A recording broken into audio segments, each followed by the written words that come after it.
Sore itu, sinar matahari menembus lembut lewat celah tirai ruang makan, membentuk pola keemasan di lantai yang bersih mengilap. Bau harum ayam goreng dan sambal terasi menggantung di udara, bercampur dengan aroma wangi daun jeruk dari sayur asam yang baru diangkat dari panci. Dina berdiri di dapur, rambutnya disanggul seadanya. Wajahnya sedikit berpeluh tapi tampak bahagia. Ia menata piring dengan cermat, memastikan semuanya tampak rapi di meja makan yang hanya berisi 3 kursi. Di atas meja sudah tersusun nasi hangat, sepiring tempe goreng, dan tumis kangkung yang masih mengepulkan uap. Dari ruang tengah terdengar suara kecil Aira, anak sematawayang mereka yang berusia 7 tahun. Suara riangnya memenuhi ruangan, memecah keheningan sore. "Ma, lihat nih, layang-layangnya bisa tinggi banget," teriaknya sambil berlari kecil ke arah dapur, menggenggam sebuah layang-layang berwarna biru muda dengan ekor panjang dari pita plastik. Dina menoleh, senyum tersungging di bibirnya. Ia meletakkan sendok sayur, menyeka keringat di pelipis dengan tisu, lalu menatap Aira dengan lembut. "Hebat banget, Nak. Tapi nanti suruh papa bantu ikat talinya yang kuat ya, biar nggak gampang putus." Aira mengangguk bersemangat. "Iya, nanti papa pulang aku mau ajak main di lapangan belakang." Dina tersenyum lagi. Ada kehangatan di hatinya setiap kali mendengar nama itu disebut. Raffi, suaminya. Lelaki yang dulu membuatnya jatuh cinta karena ketulusannya, karena caranya memandang dengan tatapan teduh yang seakan selalu mengatakan, "Tenang saja, aku di sini." 5 tahun sudah mereka menikah. Meski banyak kesibukan, rumah kecil mereka di pinggiran kota itu selalu terasa hidup karena tawa Aira dan semangat Dina yang tak pernah surut. Jam di dinding menunjukkan pukul 5:20. Biasanya, Raffi sudah sampai rumah sekitar pukul 6 sore. Dina menata meja makan lebih rapi, mengganti taplak yang sedikit kusut, dan memastikan semua terlihat sempurna. Ia selalu berusaha membuat rumah terasa nyaman setiap kali Raffi pulang. Bukan karena kewajiban semata, tapi karena ada bagian dari dirinya yang selalu ingin menyambut Raffi dengan cara terbaik.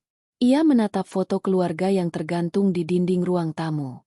Di foto itu, mereka bertiga tersenyum bahagia di tepi pantai. Raffi memeluk bahu Dina, sementara Aira duduk di depan mereka memegang es krim. Dina mengingat momen itu dengan jelas. Angin pantai sore hari, tawa Raffi yang keras ketika Aira menumpahkan es krim ke bajunya. Semua terasa begitu sempurna. Namun, waktu berjalan cepat. Raffi sekarang lebih sibuk. Dina tahu pekerjaan suaminya di perusahaan kontraktor sering menuntut perjalanan dinas keluar kota. Tapi akhir-akhir ini, dinas itu terasa lebih sering, lebih lama. Kadang seminggu, kadang 2 minggu. Kadang Raffi pulang hanya sebentar sebelum berangkat lagi. Dina tak pernah menanyakan terlalu jauh. Ia percaya. Seperti dulu ia percaya pada semua janji yang Raffi ucapkan. Aira mendadak berlari ke arah pintu ketika suara mobil terdengar di depan rumah. "Papa pulang," serunya dengan wajah berbinar. Dina segera menurunkan api di kompor dan berjalan ke ruang depan. Raffi masuk dengan langkah agak tergesa, membawa tas kerja dan jaket yang masih berdebu. Wajahnya tampak letih, tapi matanya langsung melembut ketika melihat Aira yang melompat ke pelukannya. "Hei, putri kecil papa," katanya lembut sambil mengangkat Aira tinggi-tinggi. "Udah jadi juara layang-layang hari ini." Aira terkikik senang. "Aku udah latihan, Pak. Nanti papa bantu aku ikat talinya." "Ya." "Siap. Besok sore kita terbangin bareng," jawab Raffi sambil menatap Dina yang berdiri di ambang pintu dapur, tersenyum kecil. Tatapan itu hanya berlangsung sebentar, tapi cukup untuk membuat Dina merasa hangat. Mereka bertiga makan malam bersama. Aira bercerita panjang lebar tentang lomba menggambar di sekolah, tentang teman barunya, tentang gurunya yang katanya suka nyanyi di kelas. Dina mendengarkan sambil sesekali tertawa kecil. Raffi, meski terlihat lelah, berusaha ikut dalam percakapan, walau kadang hanya dengan gumaman pendek atau anggukan. Setelah makan, Dina membereskan meja. Raffi membawa Aira ke kamar untuk membantunya belajar. Dari dapur, Dina bisa mendengar suara mereka. Kadang tawa, kadang suara Aira membaca pelan buku pelajarannya. Hatinya terasa hangat lagi. Ini, pikirnya, adalah kebahagiaan sederhana yang sering orang lupa syukuri. Ketika Aira akhirnya tidur, Dina menyeduh teh untuk Raffi. Mereka duduk di teras rumah, di bawah lampu kuning yang temaram. Angin malam berhembus lembut membawa aroma tanah basah dari halaman depan. "Capek ya, Mas?" tanya Dina pelan. Raffi menatap gelas tehnya sebelum menjawab. "Lumayan. Proyek baru di cabang luar kota agak berat. Tapi ya begitulah kerjaan." "Kapan selesai dinasnya kali ini?" "Mungkin masih 2 minggu lagi. Aku harus bolak-balik dulu sebelum finalisasi." Suaranya datar, seperti seseorang yang terlalu sering mengucap kalimat itu sampai terasa biasa. Dina menatap langit yang mulai gelap. Aira kangen banget. "Loh, dia nunggu tiap sore di jendela." Raffi tersenyum tipis. "Aku juga kangen dia." Dina ingin menambahkan "dan aku juga kangen kamu." Tapi kata-kata itu tertahan di tenggorokannya.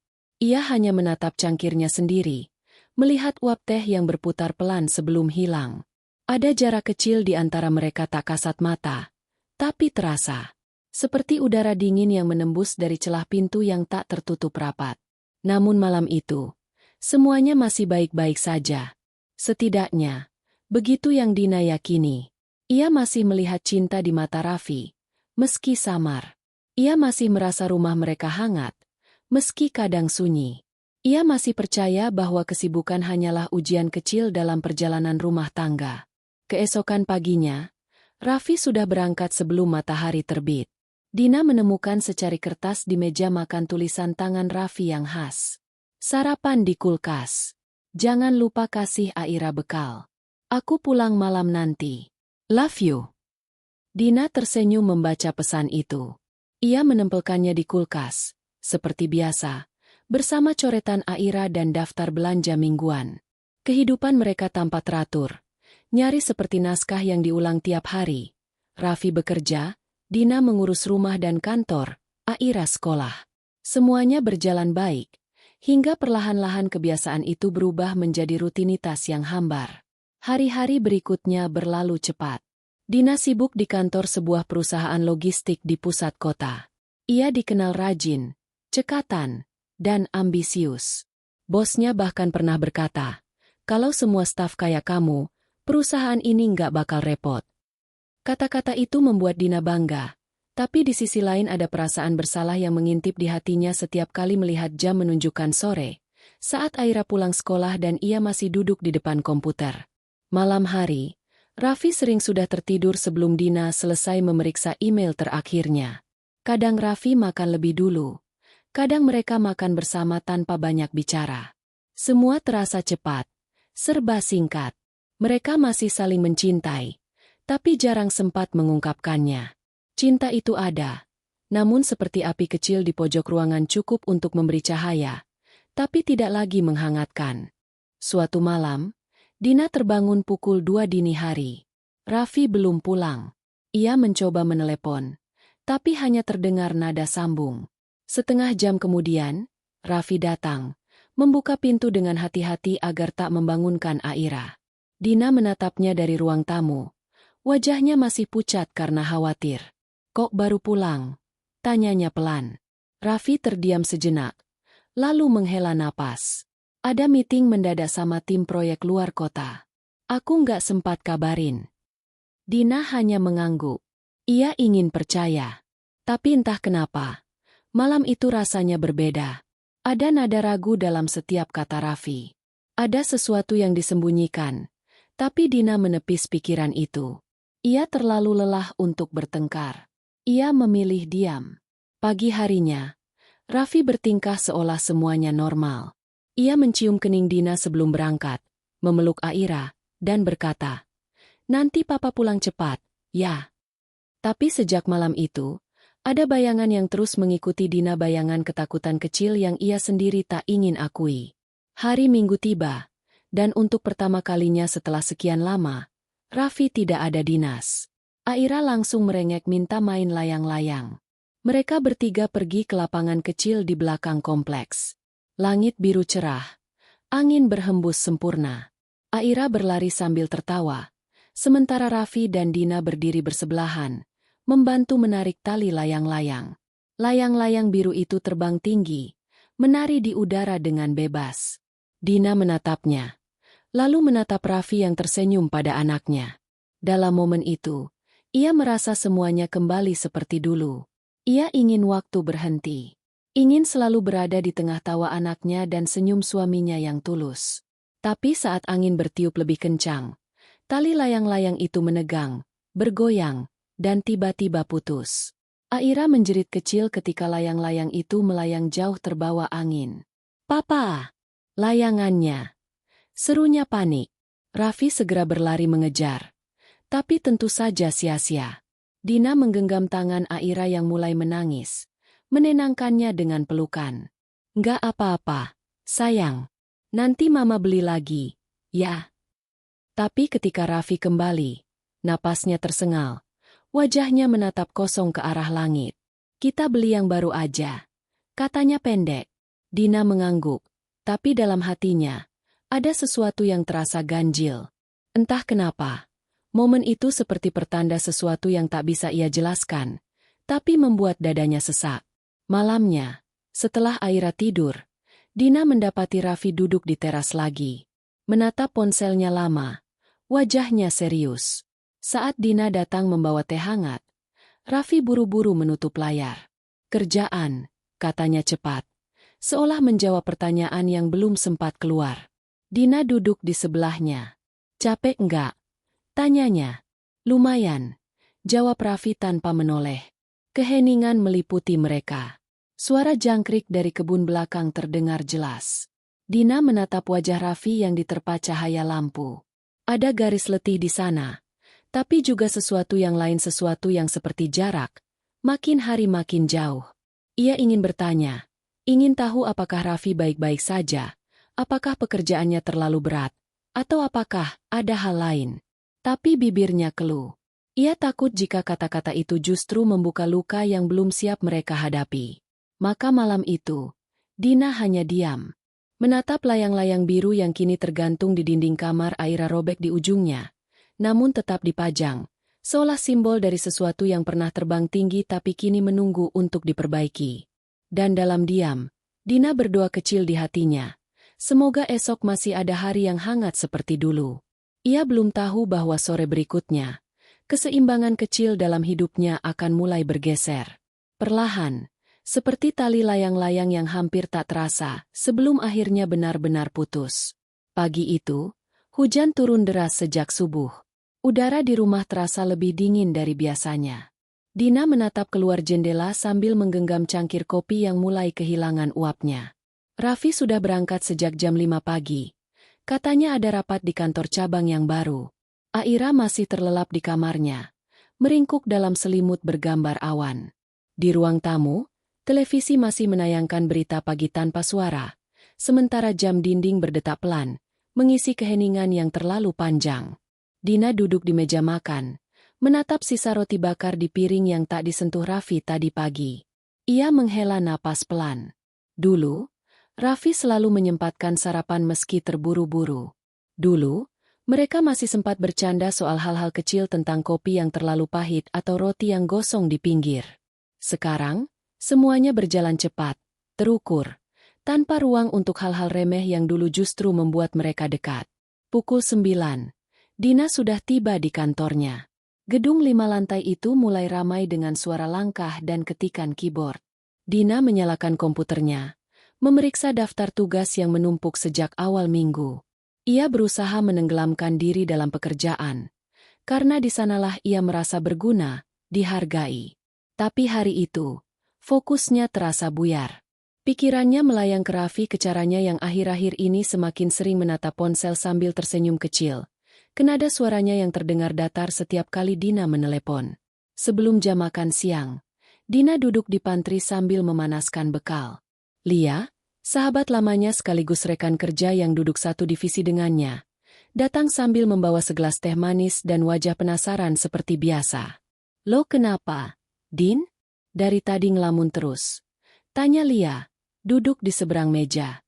Dina tersenyum kecil, mencoba mengalihkan. "Enggak, cuma capek aja." "Capek kerja?" Apa capek mikirin sesuatu? Goda Lia setengah serius. Dina terdiam sejenak. Mungkin dua-duanya. Jawabnya akhirnya. Lia menatapnya lebih lama, seolah ingin membaca sesuatu dari sorot mata sahabatnya itu. Raffi sibuk banget ya akhir-akhir ini. Dina menatap Lia, terkejut karena tebakan itu tepat. Iya, katanya banyak proyek baru. Bolak-balik luar kota terus. Aku kadang cuma bisa ketemu 2 hari dalam seminggu. Lia menyesap tehnya. Lo nggak curiga? Curiga apaan? Dina mengangkat alis. Ya, tahu sendiri. Din, dunia sekarang aneh. Kadang kesibukan itu cuma alasan. Dina menghela napas. Agak jengkel tapi tidak bisa menyangkal kebenaran kata-kata itu. Aku percaya sama Raffi. Dia nggak kayak gitu. Lia hanya mengangguk, tapi senyumnya samar. Ya semoga aja bener begitu. Tapi kalau ada yang aneh, jangan pura-pura nggak lihat, ya. Ucapan itu melekat di kepala Dina sepanjang hari, seperti gema yang tak mau hilang. Sepulang kerja, ia duduk di mobil cukup lama sebelum akhirnya menyalakan mesin. Langit sore berwarna kelabu, sisa hujan masih menetes di kaca depan. Ia menatap ponselnya. Tidak ada pesan dari Raffi. Biasanya, meski singkat, Raffi akan memberi kabar. Udah di jalan. Atau, lembur dikit, ya. Tapi hari ini, layar tetap kosong. Ketika malam tiba, Dina menyiapkan makan malam untuk 2 orang. Seperti biasa. Aira sudah makan lebih dulu dan kini menonton kartun di kamar. Dina menunggu di meja makan sambil menatap jam. Pukul 8:15. Ia mencoba menelepon Raffi tidak diangkat. Panggilan kedua, ketiga, tetap tak dijawab. Pukul 9, suara mobil akhirnya terdengar di depan rumah. Raffi masuk sambil menenteng laptop dan wajah yang letih. Dina menatapnya tanpa berkata apa-apa. Raffi langsung membuka jasnya, menaruh tas di sofa, lalu berkata pelan. Maaf, rapatnya molor. Rapat di mana? Tanya Dina tanpa menatap langsung. Di hotel dekat bandara. Tim dari Jakarta datang. Dina mengangguk, berusaha menelan rasa aneh yang tiba-tiba naik ke dada. Ia tahu tidak ada gunanya memaksa Raffi bercerita kalau dia tidak ingin. Jadi malam itu, mereka makan dalam diam. Hanya suara sendok dan piring yang terdengar. Setelah makan, Raffi langsung ke kamar mandi lalu tidur lebih dulu. Dina duduk lama di ruang tamu, memandangi layar ponselnya yang kosong. Ia ingin percaya bahwa semuanya masih baik-baik saja, tapi rasa itu mulai retak, halus tapi pasti. Hari-hari berikutnya berjalan dengan pola yang sama. Pagi Raffi berangkat, malam pulang terlambat. Aira semakin sering bertanya, Papa sibuk terus ya, Ma? Dina menjawab dengan senyum datar. Iya, sayang. Papa kerja keras buat kita. Tapi jauh di dalam hatinya, Dina mulai merasa sendirian di rumah yang dulunya penuh tawa. Suatu sore, saat Dina menjemput Aira di sekolah, ponselnya berdering. Nama di layar membuatnya sedikit lega Raffi. Tapi suara di seberang terdengar terburu-buru. Din, nanti malam aku nggak pulang dulu, ya? Harus lanjut ke proyek di Surabaya. Paling pulang lusa. Lusa? Ulang Dina, mencoba menahan kecewa. Padahal Aira mau nunjukin hasil gambarnya. Aduh, sampaikan maaf ya. Aku janji nanti aku lihat. Sambungan terputus. Dina menatap layar yang kembali gelap, lalu menarik napas panjang. Rasanya seperti berbicara dengan seseorang yang berada di 2 dunia berbeda. Ia masih mendengar suaranya, tapi orang itu tak lagi benar-benar hadir. Malam itu, Dina menonton televisi sendirian. Aira sudah tidur lebih dulu, kelelahan karena sekolah. Di tengah tayangan yang membosankan, Dina memutuskan membuka laptop, sekadar mengalihkan pikiran. Ia membuka media sosial, sesuatu yang jarang ia lakukan. Saat menggulir beranda, matanya tiba-tiba berhenti pada sebuah unggahan dari akun kantor tempat Raffi bekerja. Foto itu memperlihatkan tim proyek sedang makan malam di sebuah restoran hotel di Surabaya. Semua tampak bahagia, tertawa, berpose dengan santai. Tapi yang membuat jantung Dina berhenti berdetak sejenak adalah sosok perempuan di sebelah Raffi. Wajah itu cantik, dengan rambut panjang tergerai dan senyum menawan. Tangannya hampir menyentuh bahu Raffi. Keterangan foto tertulis, tim dinner bersama divisi proyek Surabaya. Good job, tim. Dina menatap layar lama, tak bergerak. Ia mengenali nama perempuan itu dari tagar yang digunakan Tina. Seseorang yang pernah disebut Raffi sekilas beberapa bulan lalu. Anak baru di tim marketing proyek. Dina menatap layar itu sampai matanya panas. Ia tak tahu apa yang lebih menyakitkan. Melihat senyum Raffi yang tulus dalam foto itu.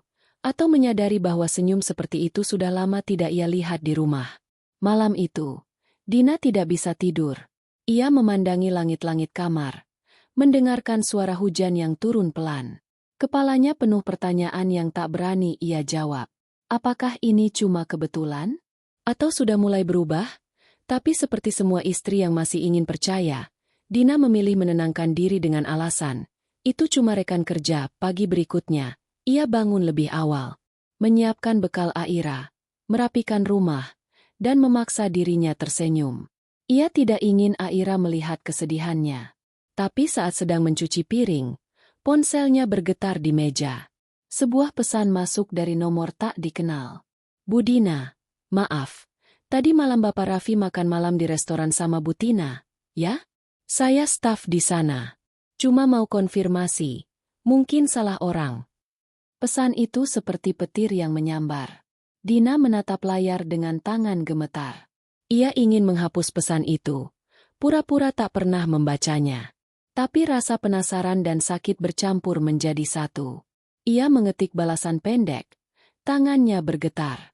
Terima kasih informasinya. Tidak usah khawatir. Saya istrinya. Setelah itu, ia menutup ponsel. Air matanya menetes tanpa suara. Ia tahu, kadang orang salah lihat. Tapi kali ini hatinya seperti sudah tahu jawabannya. Hanya saja, otaknya belum siap menerima. Hari berlalu seperti kabut. Dina bekerja seperti biasa, tapi pikirannya melayang. Lia memperhatikan perubahan itu, namun tidak bertanya lagi. Sampai suatu sore, Lia mengajak Dina ke kafe kecil di dekat kantor. Lo harus istirahat, katanya sambil mendorong secangkir coklat panas ke arah Dina. Mereka duduk lama, berbicara ringan, sampai akhirnya Lia berkata pelan. Din, gue nggak tahu harus ngomong apa. Tapi gue lihat Raffi kemarin. Dina menegakkan tubuhnya. Di mana? Di hotel tempat proyek kantor dia. Gue lagi rapat di situ juga. Dia sama perempuan. Mungkin rekan kerjanya. Gue nggak mau bikin lo salah paham.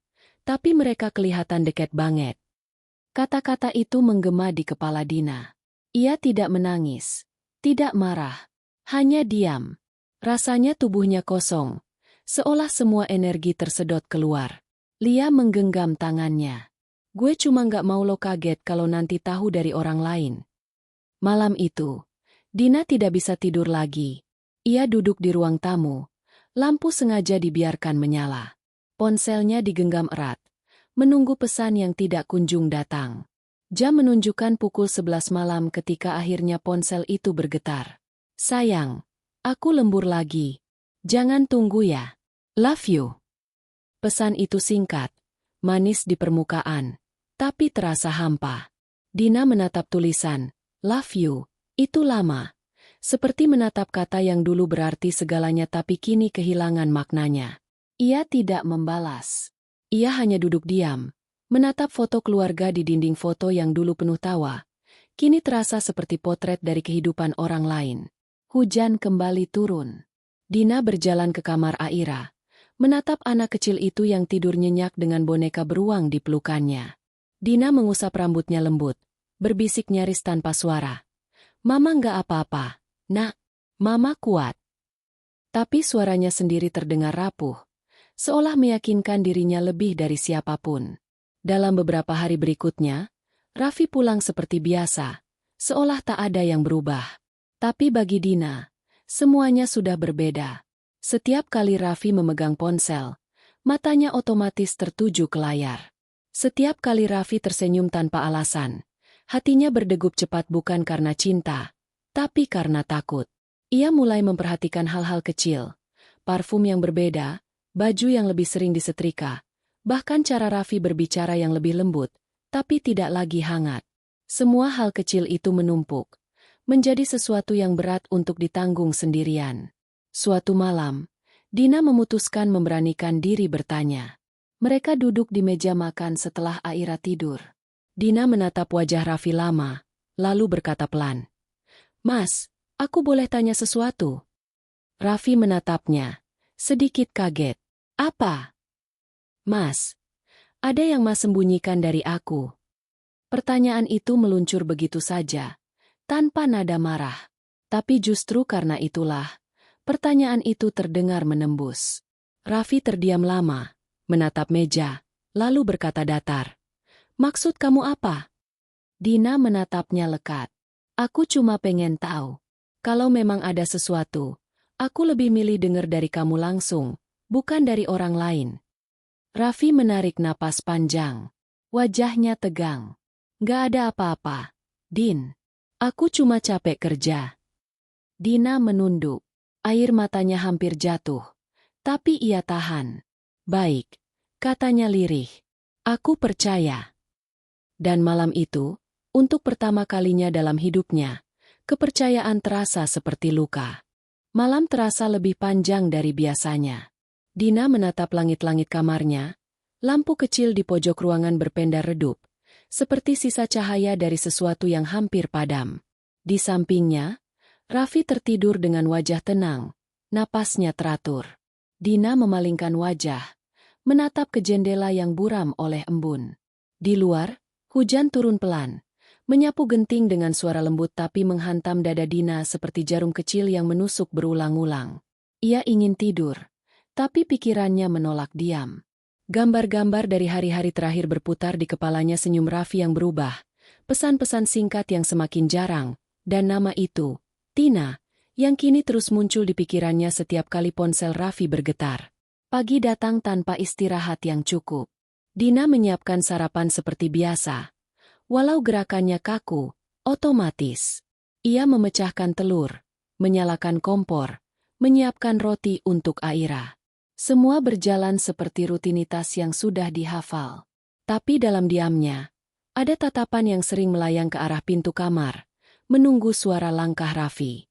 Ketika suara itu muncul, Dina menatap cepat hanya untuk melihat Raffi yang berjalan terburu-buru. Dasi belum terikat sempurna, ponsel di tangan. Ia berbicara dengan seseorang di ujung sana, dengan nada yang lembut namun tak biasa. "Ya, nanti aku kabarin," katanya singkat sebelum menyadari Dina memperhatikannya. Ia menutup telepon dengan cepat. "Klien," ujarnya pendek, tanpa menatap langsung. Dina hanya mengangguk. "Sarapan dulu, Mas. Udah siap?" "Nggak usah. Aku bawa roti aja. Cuma sebentar kok. Aku udah telat, Din." Jawaban itu menampar lebih keras dari teriakan manapun. Bukan karena nadanya tinggi, tapi karena dingin. Dulu, Raffi selalu menyempatkan waktu, bahkan untuk menyeruput kopi sebentar. Sekarang, ia bahkan tak sempat menatap istrinya. Dina berdiri di dapur, melihat punggung Raffi yang menjauh, menuruni tangga dengan langkah tergesa. Pintu tertutup, dan suara mesin mobil segera mengisi udara. Dina masih berdiri lama di sana, sendirian di antara bau kopi dan telur goreng yang tak disentuh siapapun. Siang itu, Dina di kantor tapi pikirannya melayang ke rumah. Semua pekerjaan terasa seperti kabur. Ia membuka laptop, menulis laporan, menghapusnya lagi. Pikirannya sibuk menebak-nebak. Apakah benar hanya klien? Kenapa nada suaranya terdengar berbeda? Apakah mungkin ia salah paham?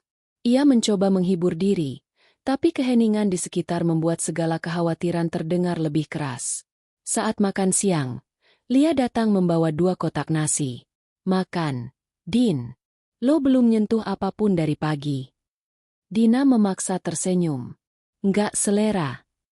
Lia menatapnya, menghela napas pelan. "Lo nggak bisa terus begini, Din. Gue liat lo kayak orang yang nunggu sesuatu yang udah lo tahu nggak bakal datang." Kalimat itu menembus lebih dalam dari yang seharusnya. Dina menunduk, memandangi nasi yang tiba-tiba terasa hambar. Kalau lo di posisi gue, Li, lo bakal ngapain? Lia diam beberapa detik. Gue bakal cari kebenaran. Nggak peduli hasilnya nyakitin atau nggak. Karena sakit karena tahu itu cuma sementara. Tapi sakit karena nggak tahu, itu bisa lama banget. Dina tidak menjawab. Ia menatap luar jendela kantor yang dipenuhi hujan. Di balik kaca itu, langit terlihat kelabu seperti dirinya. Malamnya, ketika Dina menidurkan Aira, ia menemukan ponsel Raffi tergeletak di meja. Raffi sedang mandi. Air dari kamar mandi terdengar mengalir deras. Dina menatap ponsel itu lama. Ia tidak pernah membuka ponsel suaminya. Bukan karena takut, tapi karena ia selalu percaya. Namun malam ini, jarinya bergetar di udara, nyaris menyentuh layar. Ada rasa ingin tahu yang terlalu besar untuk diredam, tapi juga rasa takut yang begitu nyata. Detik demi detik berlalu seperti menit. Akhirnya, Dina menarik napas panjang dan memutuskan menjauh. Ia menutup mata, berkata dalam hati, kalau memang harus tahu, biarlah waktunya sendiri yang buka. Ia kembali ke kamar tanpa menoleh lagi. Tapi malam itu, tidurnya diselimuti bayangan biru dari cahaya layar yang tetap menyala di meja. Keesokan harinya, saat Dina membereskan cucian, ia menemukan kemeja Raffi yang berbeda dari biasanya. Aroma parfumnya berubah. Lebih manis, lebih halus, bukan aroma khas Raffi yang selama ini Dina hafal. Ia menatap kemeja itu lama sebelum melipatnya. Dalam setiap lipatan, ada perasaan kehilangan yang makin dalam. Aira masuk ke kamar sambil membawa gambar yang baru ia buat.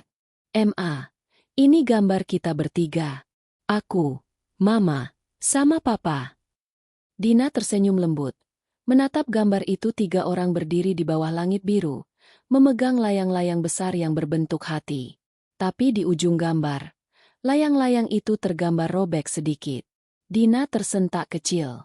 "Kenapa layang-layangnya sobek, sayang?" Aira menjawab polos. "Soalnya tadi aku nggak sempat nempelinnya, Ma. Tapi nanti aku perbaiki." Dina mengusap kepala anaknya, tersenyum hambar. "Iya, nanti Mama bantu, ya." Ketika malam tiba, Dina duduk sendirian di teras. Raffi belum pulang. Udara dingin menggigit kulit, tapi ia tidak bergeming. Ponselnya hening. Hanya suara jangkrik dan tetesan air dari talang yang terdengar. Pukul 10:20, barulah suara mobil terdengar. Raffi turun dengan langkah cepat. Wajahnya tampak lelah, tapi ada sesuatu di matanya yang sulit dibaca, campuran gugup dan kebohongan. "Maaf, Din. Macet banget," katanya sambil menaruh tas. Dina hanya mengangguk. "Udah makan?" "Udah di luar." "Dengan siapa?" ingin Dina tanyakan. Tapi lidahnya keluh. Ia hanya berjalan ke dapur, mencuci piring yang sebenarnya sudah bersih. Ketika ia kembali, Raffi sudah di kamar, sibuk di depan laptop. Dina memperhatikan dari pintu. Cahaya layar memantul di wajah Raffi, dan di sana ia melihat sesuatu yang asing. Lelaki itu sama, tapi auranya berbeda. Tidak lagi seperti suami yang dulu menatapnya dengan hangat, tapi seperti seseorang yang hidup di dunia lain yang tak bisa Dina jangkau. Hari berganti minggu. Perubahan kecil di rumah itu semakin nyata. Raffi mulai sering lupa tanggal penting, lupa ulang tahun pernikahan mereka, lupa janji kecil yang dulu selalu ia tepati. Dina tidak lagi menunggu di meja makan setiap malam, karena terlalu sering kecewa. Ia mulai makan lebih dulu dengan Aira, sambil menjawab pertanyaan anak kecil itu yang selalu sama. "Papa pulang jam berapa?" Suatu hari di kantor, Dina menerima undangan dari HR untuk menghadiri seminar di luar kota. Ia hampir menolak, tapi Lia mendorongnya. "Ambil aja, Din. Lo butuh udara baru." Dan akhirnya, Dina setuju. Ia berangkat 3 hari, meninggalkan rumah untuk sementara. Di hotel tempat seminar berlangsung, malamnya ia duduk di balkon, menatap kota yang bercahaya. Ia mengambil ponsel dan mengetik pesan singkat ke Raffi. "Mas, gimana di rumah? Aira udah tidur? Pesan itu terkirim, tapi tidak dibalas. 2 jam berlalu. Layar tetap sunyi. Dina menatapnya sampai matanya berat. Saat akhirnya ia tertidur, ponsel bergetar tapi bukan pesan dari Raffi, melainkan dari Lia. Din, gue nggak tahu harus bilang gimana, tapi gue lihat foto Raffi barusan. Ada di story temen gue. Dia lagi di kafe bareng cewek itu. Dina terbangun. Jantungnya berdetak cepat. Ia membuka media sosial, mencari nama Raffi, dan benar ada foto. Raffi duduk di sebuah kafe, wajahnya santai, berbicara dengan seorang perempuan berambut panjang. Ina. Senyum di wajah mereka terlihat terlalu nyaman untuk disebut profesional. Dina menatap foto itu lama, sampai matanya panas. Ia tidak menangis. Ada perasaan kosong yang lebih menyakitkan dari air mata. Perasaan saat cinta berubah jadi sesuatu yang tidak bisa dijelaskan, bukan marah, bukan sedih, hanya kehilangan arah. Keesokan paginya, seminar berjalan seperti biasa. Dina berusaha fokus, mencatat, menjawab pertanyaan, tersenyum pada rekan kerja. Tapi semuanya terasa seperti sandiwara. Saat makan siang, ia menatap keluar jendela hotel. Angin kencang bertiup, menggoyangkan pohon-pohon di taman. Ia teringat pada layang-layang biru Aira, pada talinya yang putus di tengah angin sore. Ia baru sadar, mungkin saat itu bukan hanya layang-layang yang pecah tapi juga sesuatu di dalam rumahnya. Ketika kembali ke rumah 3 hari kemudian, Dina disambut Aira yang memeluk erat. "Mama, Papa pulang sore kemarin. Katanya capek banget." Dina menatap jam dinding. Pukul 9 pagi. "Sekarang Papa mana?" "Udah berangkat kerja lagi," jawab Aira polos. Dina masuk ke kamar, menaruh koper di pojok, dan duduk di tepi tempat tidur. Di meja rias, ada selembar kertas kecil bertuliskan, "Selamat datang pulang, Din. Maaf nggak bisa jemput. Capek banget semalam. Makan siang bareng nanti, ya." Tulisan tangan Raffi. Dina menyentuh kertas itu dengan ujung jari, mencoba merasakan ketulusan yang dulu selalu ia temukan di setiap catatan kecil seperti itu. Tapi kali ini, tulisan itu terasa dingin, seperti pesan dari orang asing. Hari-hari selanjutnya berjalan seperti bayangan. Dina tak lagi menanyakan kemana Raffi pergi. Raffi pun tak menjelaskan. Mereka hidup dalam rumah yang sama tapi di dunia yang berbeda. Kadang mereka berbicara, tapi hanya soal hal-hal praktis, tagihan listrik, jadwal sekolah Aira, belanja mingguan. Tidak ada lagi percakapan panjang di teras. Tidak ada lagi tawa yang dulu memenuhi ruang makan. Suatu malam, ketika Dina menjemur pakaian di belakang rumah, ia mendengar suara Raffi dari dalam kamar, berbicara pelan di telepon. "Aku juga kangen, iya. Nanti aku kabarin lagi." Suara itu lembut, terlalu lembut, lalu diam. Dina mematung di tempat, seolah tubuhnya kehilangan kekuatan. Ia tidak ingin mendengar, tapi telinganya menolak berhenti. Kata, "kangen," itu menghantamnya seperti batu. Raffi keluar kamar beberapa menit kemudian, dan menemukan Dina berdiri di dapur, menatap wastafel kosong. "Kamu ngapain, Din?" tanyanya datar. "Ngapa-ngapain?" jawab Dina. Suaranya serak. Raffi menatapnya sekilas, lalu berjalan pergi. Malam itu, Dina duduk di kursi ruang tamu sampai lewat tengah malam. Aira sudah lama tidur. Ia memandangi lampu yang redup, mengingat semua hal yang dulu membuatnya bahagia, tawa di dapur, makan malam bersama, ucapan sederhana seperti, "Jaga diri, ya." Semua itu kini terasa jauh. Ia ingin marah, tapi lebih dari itu, ia ingin mengerti. Apa yang sebenarnya hilang? Cintakah? Waktukah? Atau mereka berdua yang perlahan lupa cara mencintai? Dina memejamkan mata, berdoa dalam hati agar besok ada keajaiban kecil.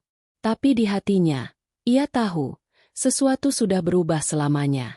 Ia hanya belum tahu seberapa besar kerusakannya. Retakan kini semakin jelas. Dina sudah mulai melihat tanda-tanda yang dulu ia tolak, nada lembut di telepon, parfum yang asing, dan jarak yang tidak lagi bisa ditutup oleh kepercayaan. Layang-layang itu masih terbang, tapi tali di tangannya sudah hampir lepas. Hari itu langit tampak lebih kelabu dari biasanya. Dina berangkat kerja lebih pagi, bukan karena semangat, tapi karena ia ingin menjauh dari rumah yang kini terasa terlalu penuh dengan sunyi. Di dalam mobil, lagu dari radio mengalun pelan, lagu lama yang dulu sering mereka nyanyikan bersama, kini hanya terdengar seperti ironi. Ia menurunkan volume, tapi gema kenangan tetap ada, bergulung di kepalanya seperti ombak yang enggan surut. Di lampu merah, ia melihat pasangan suami istri muda di motor sebelah, tertawa kecil meski diterpa hujan gerimis. Dina menatap mereka lama. Ada sesuatu yang menyesak di dadanya, semacam kerinduan pada masa yang tidak akan kembali. Ia tersenyum samar, bukan karena bahagia, tapi karena akhirnya sadar ada saat-saat dalam hidup di mana kita harus menerima bahwa sesuatu telah selesai, bahkan sebelum sempat mengucapkan perpisahan. Siang itu, di kantor, Lia menghampirinya lagi. "Din, lo beneran gak mau cerita? Gue liat lo kayak bayangan diri lo sendiri." Dina menatap sahabatnya itu sebentar, lalu menggeleng. "Belum waktunya, Li. Gue cuma lagi berusaha ngerti kenapa semua bisa sejauh ini." "Kadang gak semua hal bisa dimengerti," jawab Lia pelan. "Ada yang cuma bisa dijalanin, sampai lo cukup kuat buat ngelepas." Ucapan itu menggema lama di kepala Dina. Sore harinya, ketika semua orang sudah pulang, Dina masih duduk di depan laptop, menatap layar kosong. Hujan turun di luar jendela, membentuk aliran air yang menetes pelan di kaca. Ia tak tahu apa yang menahannya untuk tidak pulang, tapi mungkin karena ia belum siap. Belum siap untuk kembali ke rumah yang penuh tanda tanya. Belum siap untuk berpura-pura lagi. Ketika akhirnya ia pulang, jam sudah menunjukkan hampir 9 malam. Rumah tampak gelap dari luar. Ia membuka pintu perlahan, menyalakan lampu, dan mendapati meja makan masih kosong. Tidak ada piring, tidak ada sisa makanan. Aira sudah tidur, pikirnya. Tapi di ruang tamu, terdengar suara samar langkah kaki, lalu bunyi sesuatu yang dijatuhkan. Dina melangkah pelan, dan melihat Raffi sedang berdiri di depan rak buku. Wajahnya sedikit panik. "Baru pulang?" tanyanya datar, tanpa menoleh. "Iya," jawab Dina singkat. Ia meletakkan tasnya di sofa. "Kamu belum tidur?" "Belum. Lagi nyari file kerjaan." Dina hanya mengangguk. Tapi matanya menangkap sesuatu di lantai, selembar kertas jatuh dari tas kerja Raffi. Ia menunduk, mengambilnya. Kertas itu ternyata nota pembayaran hotel. Nama hotelnya asing, bukan tempat biasa Raffi menginap untuk urusan kerja. Dan yang paling mencolok adalah tanggalnya bertepatan dengan malam ketika Dina sedang di luar kota untuk seminar. Jantungnya berdetak pelan tapi berat. Ia berdiri, menatap Raffi yang kini juga memperhatikan nota itu di tangannya. "Ini apa?" Suaranya pelan, hampir bergetar. Raffi terdiam. Tatapannya tajam tapi goyah. "Cuma urusan kerjaan." "Kerjaan apa yang harus nginep di hotel yang bukan tempat perusahaan kamu langganan?" Dina mencoba terdengar tenang, tapi nadanya bergetar. "Din, tolong jangan mulai lagi," jawab Raffi cepat. "Aku capek." "Capek?" Kata itu seperti pisau. Dina menatapnya lama, lalu berkata pelan. "Aku juga capek, Raffi. Tapi aku masih di sini. Aku masih berusaha ngerti kamu." Raffi tak menjawab. Ia hanya menunduk, lalu melangkah pergi ke kamar tanpa menoleh. Dina berdiri di ruang tamu, memegang kertas itu erat-erat. Tangannya gemetar. Ia menatap pintu kamar yang tertutup dan baru sadar rasa sakit paling dalam bukan ketika seseorang pergi, tapi ketika ia masih di sana, tapi sudah tidak lagi benar-benar bersama. Malam itu Dina tidak tidur. Ia duduk di ruang tengah. Lampu dibiarkan menyala. Di meja, nota hotel itu tergeletak bersama secangkir teh yang sudah dingin. Di luar, hujan turun deras. Ia tidak menangis. Air matanya seolah sudah kering, digantikan oleh perasaan datar yang menakutkan. Ia menatap kosong ke dinding, lalu akhirnya berbisik pada dirinya sendiri. Kalau memang sudah waktunya pecah, ya biarlah pecah sekalian. Keesokan harinya, Raffi berangkat tanpa banyak bicara. Dina hanya diam, Tak lagi berusaha menahan atau bertanya. Setelah Raffi pergi, Dina duduk di kamar, membuka ponselnya.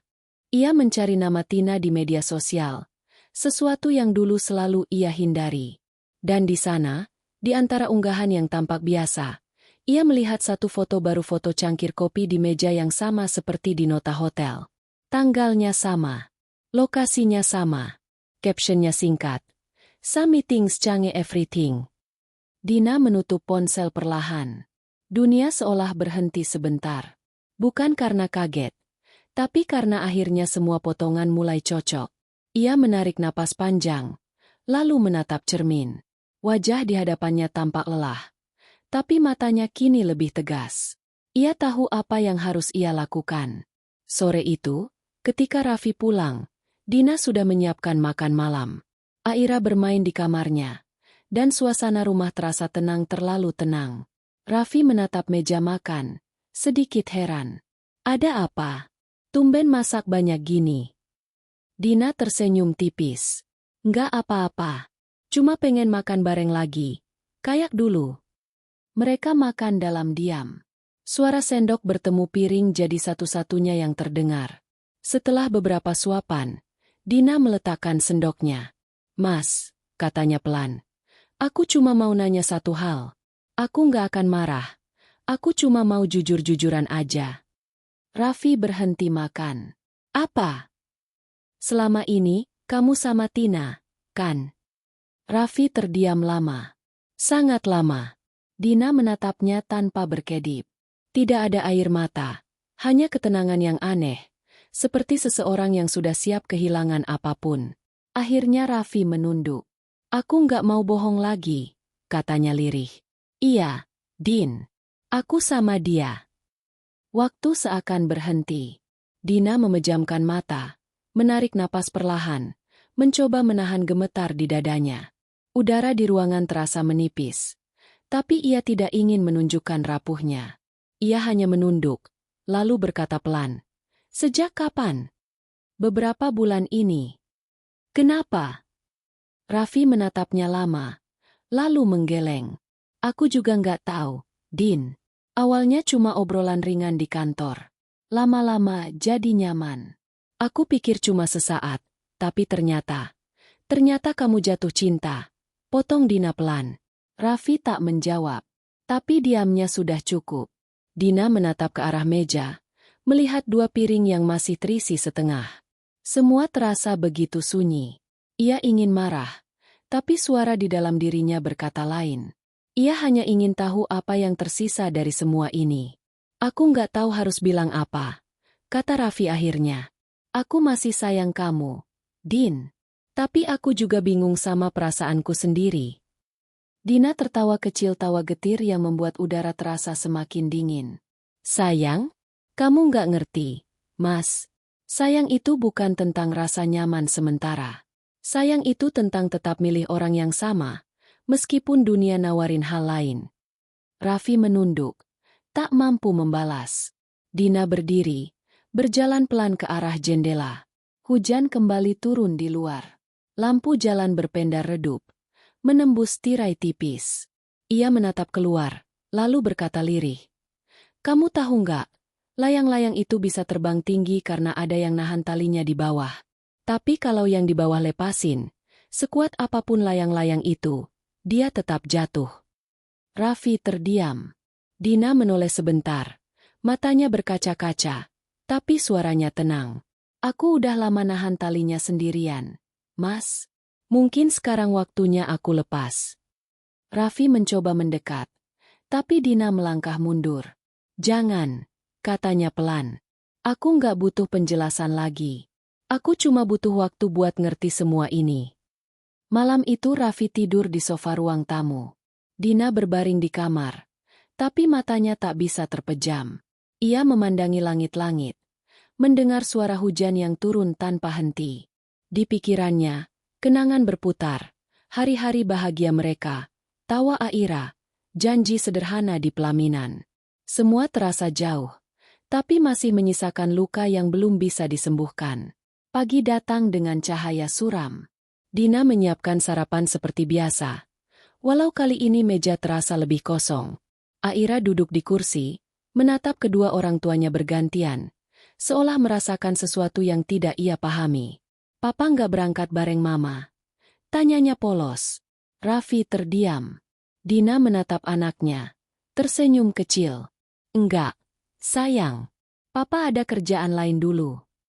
Setelah Aira berangkat sekolah, Dina duduk sendirian di dapur. Ia menatap cangkir teh di tangannya, teh yang tak lagi hangat. Hatinya terasa kosong, tapi ada ketenangan aneh yang mulai muncul. Seperti luka yang sudah berhenti berdarah, tapi masih nyeri setiap disentuh. Sore harinya, Raffi pulang lebih cepat. Ia membawa sebungkus kecil makanan kesukaan Dina, tapi Dina hanya menatapnya. Nggak usah, Mas. Aku udah makan. Raffi duduk di seberang. Wajahnya penuh penyesalan. Aku tahu aku salah. Tapi aku nggak mau kehilangan kamu. Dina menatapnya lama, lalu berkata lembut. Mas, kadang kehilangan itu bukan karena pergi, tapi karena kita udah berhenti saling nemuin di tengah jalan. Dan aku rasa, kita udah nyasar terlalu jauh. Raffi menunduk. Tidak ada lagi kata-kata yang bisa memperbaiki apapun. Dunia mereka sudah berubah. Malam itu, Dina menulis sesuatu di buku catatannya, bukan surat perpisahan, tapi semacam pengingat untuk dirinya sendiri. Cinta bisa tumbuh di mana saja, tapi kesetiaan hanya hidup di hati yang berani bertahan. Ia menutup buku itu perlahan, lalu menatap foto pernikahan mereka di meja rias. Senyum di foto itu terlihat bahagia, tapi kini terasa seperti bayangan masa lalu yang memudar. Dina menatapnya lama, lalu berkata pelan, mungkin sudah waktunya aku belajar terbang sendiri. Di luar, hujan berhenti. Langit malam mulai cerah, menyisakan bintang-bintang kecil di ujung langit. Dina berjalan keluar, berdiri di halaman. Angin berhembus lembut, membawa aroma tanah basah. Ia menatap langit, lalu menutup mata. Ada rasa lega yang perlahan tumbuh di dadanya, bukan karena semuanya baik-baik saja, tapi karena akhirnya ia berhenti menyangkal kenyataan. Raffi muncul di pintu, menatapnya dari kejauhan. Tidak ada kata, hanya dua manusia yang berdiri di antara sisa-sisa cinta dan keheningan. Mereka sama-sama tahu, malam itu menjadi awal dari sesuatu yang baru. Entah perbaikan, atau perpisahan. Tapi apapun itu, mereka tak bisa lagi kembali seperti dulu. Dan di kejauhan, terdengar suara anak-anak bermain layang-layang. Suara tawa mereka menggema di udara. Dina menatap ke arah itu, dan untuk pertama kalinya setelah sekian lama, ia tersenyum senyum kecil yang tulus, meski dibangun di atas luka yang belum sepenuhnya sembuh. Rahasia terbuka. Cinta diuji. Dina berdiri di batas antara bertahan dan melepaskan. Dan seperti layang-layang di langit yang perlahan menjauh, kadang cinta memang harus dilepas agar tahu seberapa jauh ia bisa terbang tanpa hancur. Waktu berjalan seperti air sungai di musim tenang, mengalir pelan tapi pasti, membawa segala yang berat perlahan menjauh. Sudah hampir setahun sejak hari Raffi pergi dari rumah. Setahun sejak Dina memilih berdiri sendiri, membangun ulang hidupnya dari potongan-potongan kecil yang dulu berserakan di lantai hatinya. Musim hujan datang lagi, seperti tahun lalu ketika semuanya pecah. Tapi kini, suara hujan di atap tak lagi membuatnya menggigil. Ada sesuatu yang berubah dalam cara Dina memandang dunia. Ia tak lagi merasa kecil di hadapan kehilangan, tak lagi takut pada sepi. Ia sudah belajar berbicara dengan dirinya sendiri, bukan untuk mencari pembenaran, tapi untuk memahami. Pagi itu, Dina membuka jendela kamarnya. Udara basah menyapa, membawa aroma tanah dan daun. Di luar, Aira sedang duduk di beranda, menulis di buku gambarnya. Gadis kecil itu tumbuh cepat. Matanya masih menyimpan cahaya polos yang sama. Aira, udah siap sekolah? Tanya Dina lembut. Udah. Ma. Aku lagi gambar mama sama aku main layang-layang. Dina tersenyum, menghampiri, lalu mengelus rambut anaknya. Di atas kertas, dua sosok kecil digambar di bawah langit biru dengan satu layang-layang tinggi di udara. Warna birunya hampir sama dengan layang-layang lama mereka yang masih tergantung di dinding ruang tamu. Setelah mengantar Aira ke sekolah, Dina mampir ke sebuah kafe kecil di sudut kota. Kafe itu kini jadi tempat favoritnya, tempat di mana ia menulis, membaca, atau sekadar memandangi hujan dari balik jendela besar. Pemilik kafe, seorang perempuan tua bernama Bu Rasti, sering menyapanya dengan senyum hangat. "Pagi, Dina." "Seperti biasa." "Ya, Bu. Latte hangat dan roti panggang. Tolong ya." "Udah lama nggak kelihatan bareng suami, Nak," kata Bu Rasti tiba-tiba. Nada suaranya lembut, tak bermaksud menyelidik. Dina hanya tersenyum kecil. "Kami udah jalan masing-masing sekarang, Bu. Tapi baik-baik aja." Perempuan tua itu mengangguk pelan. Hidup memang begitu. Kadang bukan tentang siapa yang tinggal, tapi siapa yang kita jadi setelah semua berlalu. Dina menatap wajah Bu Rasti lama, lalu mengangguk. "Iya, Bu. Saya baru benar-benar paham itu sekarang." Setelah sarapan, Dina menatap keluar jendela kafe. Hujan turun tipis, menetes di kaca, membentuk pola yang lambat. Di antara pantulan lampu jalan dan orang-orang yang lewat dengan payung, Dina melihat dirinya sendiri, seseorang yang dulu mudah patah tapi kini punya akar yang lebih dalam. Ia tersenyum samar. Mungkin inilah arti pulang sebenarnya. Bukan kembali ke tempat yang sama, tapi menemukan kedamaian dimanapun kita berdiri. Siang hari, teleponnya berdering. Nama Raffi muncul di layar. Seketika ada perasaan aneh di dadanya, bukan cemas, bukan juga rindu, tapi sesuatu di antara keduanya. Ia mengangkatnya dengan suara tenang. "Din, aku boleh mampir sebentar nanti sore? Ada hal yang pengen aku omongin." "Boleh," jawab Dina singkat. "Aira pasti senang kalau kamu datang." "Terima kasih." Suara Raffi terdengar pelan, seperti seseorang yang masih menimbang setiap kata agar tidak salah langkah.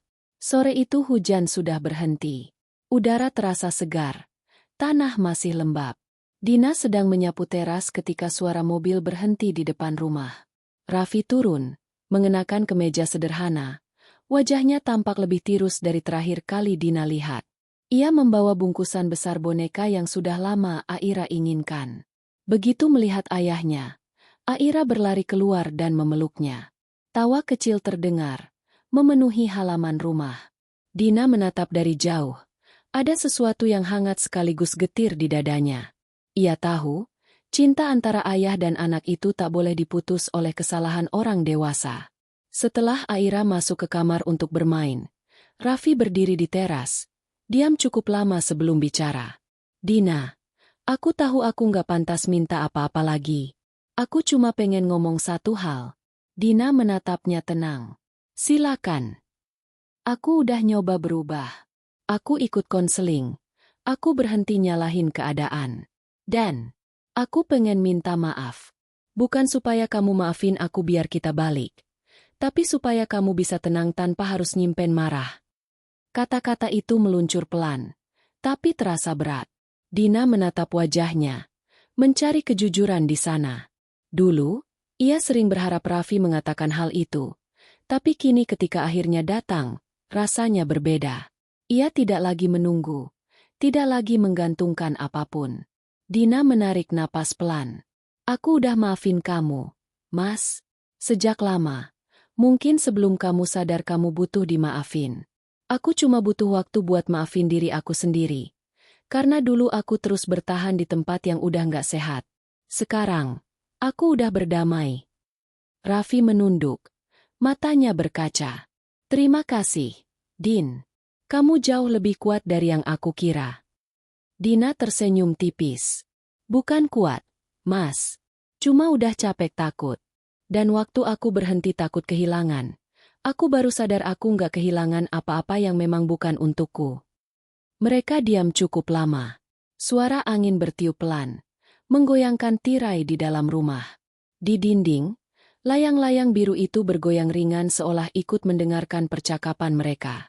Raffi akhirnya berkata, "Aku bakal pindah keluar kota. Ada proyek baru, mungkin lama. Aku pengen mulai hidup dari awal juga." Dina mengangguk. "Semoga kamu nemu yang kamu cari, Mas. Aku juga doain kamu bahagia, Din." "Aku udah, Mas." Dalam caraku sendiri. Setelah Raffi pergi, Dina berdiri lama di depan rumah. Mobil itu menjauh di tikungan, meninggalkan suara mesin yang perlahan lenyap. Ia menatap jalan yang kini kosong, tapi hatinya tidak lagi terasa hampa. Ada rasa ringan yang sulit dijelaskan, seperti seseorang yang akhirnya menurunkan beban berat dari punggungnya setelah berjalan jauh. Malam itu, Dina menulis lagi di buku catatannya. Memaafkan bukan berarti melupakan, tapi berhenti menyerahkan kendali pada luka. Kadang, memaafkan adalah bentuk tertinggi dari mencintai diri sendiri. Ia menutup buku itu, lalu menatap langit dari jendela kamarnya. Hujan turun tipis lagi, membasuh atap dan jalanan. Dalam kilau lampu kota yang samar, Dina merasa seluruh hidupnya perlahan menemukan bentuk baru sederhana, jujur, dan tidak lagi berlari dari apapun. Hari-hari berikutnya terasa lebih tenang. Dina semakin sibuk di kantor. Proyek yang ia pimpin berjalan sukses. Ia mulai dipercaya untuk mengisi seminar kecil tentang kepemimpinan perempuan. Dan dari sana ia sering diminta berbagi kisah tentang ketahanan dan keberanian. Setiap kali bercerita, ia tidak pernah menyebut nama, tapi setiap orang yang mendengarnya tahu, kisah itu nyata, lahir dari luka yang berubah jadi cahaya. Suatu malam, Dina menerima pesan dari nomor tak dikenal. Terima kasih, Bu Dina. Saya baca tulisan Ibu di majalah minggu ini. Saya juga sedang belajar berdiri lagi setelah ditinggal suami. Ternyata nggak harus kuat terus. Ya, kadang cukup bertahan aja dulu. Terima kasih udah bikin saya ngerasa nggak sendirian. Dina membaca pesan itu berkali-kali. Matanya hangat. Ia membalas singkat. Kita semua sedang belajar, Mbak. Pelan-pelan aja. Luka juga tahu caranya sembuh. Ia meletakkan ponselnya, lalu menatap cermin. Di sana, ia melihat perempuan yang dulu ia kenal tapi lama hilang bukan istri siapa-siapa, bukan korban dari apapun, hanya dirinya sendiri, utuh dengan segala cacat dan bekas luka. Beberapa bulan kemudian, Dina dan Aira pindah ke rumah baru, rumah kecil di pinggiran kota, dekat taman dan sekolah Aira. Rumah itu tak sebesar yang dulu, tapi punya jendela besar dengan cahaya pagi yang indah. Saat pertama kali masuk, Aira berseru, "Ma, rumahnya wangi. Bisa kita pasang layang-layangnya di sini?" Dina tersenyum. "Boleh. Kita pasang di dekat jendela biar bisa kelihatan dari mana-mana." Mereka menggantung layang-layang biru itu di dinding ruang tengah. Kali ini tanpa rasa kehilangan, tanpa nostalgia pahit. Hanya kenangan yang sudah tenang, seperti riak air di danau. Malam itu, Dina duduk di sofa sambil memandangi layang-layang itu. Aira sudah tertidur, dan hujan kembali turun di luar. Dina menyesap teh hangatnya, lalu menulis satu kalimat terakhir di buku catatannya. Aku pikir dulu layang-layang itu pecah karena angin terlalu kencang. Tapi ternyata, kadang tali memang harus putus supaya kita tahu. Langit bukan tempat untuk menggantung, tapi untuk belajar terbang sendiri. Ia menutup buku itu perlahan. Di luar, suara hujan berubah jadi irama lembut yang menidurkan. Dina memejamkan mata, dan untuk pertama kalinya dalam hidupnya, ia benar-benar merasa pulang bukan ke rumah, bukan ke seseorang, tapi ke dirinya sendiri. Keesokan harinya, matahari muncul di balik awan. Dina membuka jendela, membiarkan cahaya pagi menyentuh wajahnya. Aira datang memeluknya dari belakang, masih dengan piyama dan tawa kecilnya. "Selamat pagi, Mama." "Selamat pagi, sayang." Mereka berdiri di sana, membiarkan sinar hangat itu memenuhi ruangan. Layang-layang biru di dinding bergetar ringan, seolah ikut tersenyum. Dan di saat itu, Dina tahu meski hidupnya tak berjalan seperti rencana, meski cinta pernah jatuh dan patah, tapi hatinya telah tumbuh melampaui semua itu. Ia bukan lagi perempuan yang menunggu diselamatkan. Ia adalah perempuan yang menemukan jalannya sendiri, dan memilih untuk memaafkan bukan karena lupa, tapi karena ia akhirnya mengerti. Cinta sejati tidak selalu tentang bersama, tapi tentang berani melepaskan dan tetap lembut setelah semua luka. Dina menutup bab hidupnya dengan tenang, bukan dengan dendam atau penyesalan, tapi dengan kebijaksanaan seorang perempuan yang akhirnya pulang kepada dirinya sendiri. Hujan yang dulu membuatnya menangis kini hanya menjadi musik pengantar tidur. Layang-layangnya memang pernah pecah, tapi kini, dari sobekan itu, ia membangun langitnya sendiri. Ada masa di mana Dina mengira hidup harus selalu punya pasangan agar lengkap. Ia tumbuh dengan bayangan bahwa cinta adalah rumah, dan rumah berarti dua orang yang saling menjaga. Tapi kini, setelah semua badai dan keheningan, ia tahu cinta sejati tidak selalu datang dalam bentuk tangan yang menggenggam, melainkan hati yang tetap lembut meski pernah ditinggalkan. Musim berganti. Layang-layang biru itu masih tergantung di dinding rumah barunya. Sedikit pudar warnanya, tapi tetap utuh. Setiap kali Dina menatapnya, ia tidak lagi melihat luka. Ia melihat perjalanan. Dari gadis yang dulu takut kehilangan, menjadi perempuan yang berani berdiri di tengah sepi dan berkata pada dirinya sendiri, "Aku cukup," bahkan saat sendirian. Kadang, malam datang dengan sunyi yang panjang. Tapi Dina tidak lagi takut. Ia tahu, kesepian bukan musuh, hanya ruang di mana kita belajar mendengar diri sendiri dengan lebih jujur. Di antara suara hujan atau hembusan angin malam, ia mendengar detak jantungnya sendiri, stabil dan tenang. Itu suara kehidupan yang ia perjuangkan, bukan karena seseorang memintanya untuk bertahan, tapi karena ia akhirnya ingin hidup sepenuhnya. Aira tumbuh menjadi gadis kecil yang ceria.